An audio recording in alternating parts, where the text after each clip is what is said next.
I'm Miles Jones, and my student ID for ECE 30411 is 770, and this is my exam 2 concept point recovery CPR. I chose problem 9 mainly because I got 0 out of 9 points on it, and I have the most to gain from correcting this, but I also have the most for myself to learn correcting this, because looking at it now, I clearly had a little bit of lack of understanding of what was going on.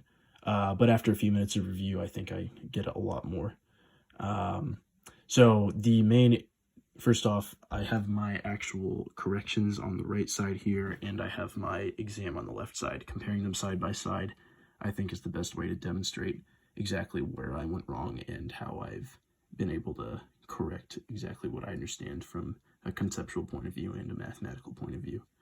So I think my biggest problem here was I didn't get enough time, or I didn't spend enough time with this specific set of equations, this charge density scenario in particular. Right off the bat, I kind of misinterpreted what to do here. So you can see I actually tried to find the actual charge and divide that by the new separation, rather than just using the old voltage and the old separation to find a constant charge density, which would remain the same independent of the distance between the capacitor plates. Though the amount of charge might change when you move the capacitor plates together, the density of the charge itself will not. And that kind of leads right into problem 1 there. As you can see, you have the charge density. Oh, that's odd. You have the charge density equals the voltage divided by the length, or length is probably not the right variable, the distance between the two capacitor plates.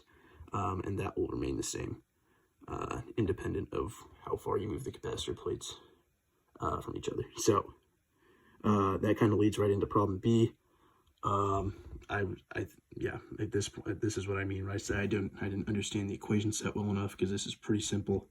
I was probably just hoping that this would be some sort of trick question when I took this, when in reality, all you have to do is rearrange the same equation, use the variable, use the value 2000 volts per meter you found in part A, and the distance in part B to find a new voltage, which is just halved, which makes perfect sense, because the distance between them is also halved, and the amount of charge that you actually traverse across, traverse might be the wrong word, but the amount of charge that could be traversed between the two plates is halved, and that means the voltage will also be halved.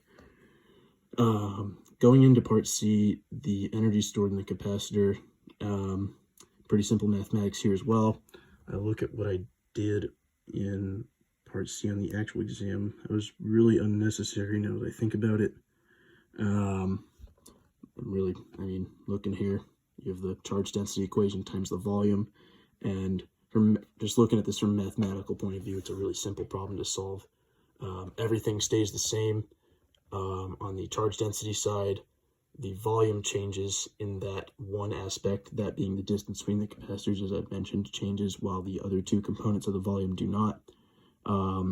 That distance halves, as I've mentioned, and that distance halving also means that the energy stored in the capacitor halves. Pretty simple here, really avoidable mistakes, if I'm being brutally honest with myself. Probably didn't spend enough time with this specific set of equations. I think I was focused on other ones, and probably neglected this set a little bit more than I should have.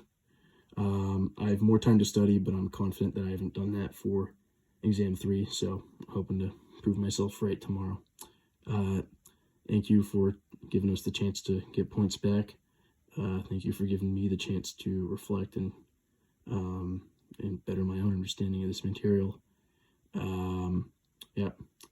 I'll wish myself good luck tomorrow. Thank you. Good night.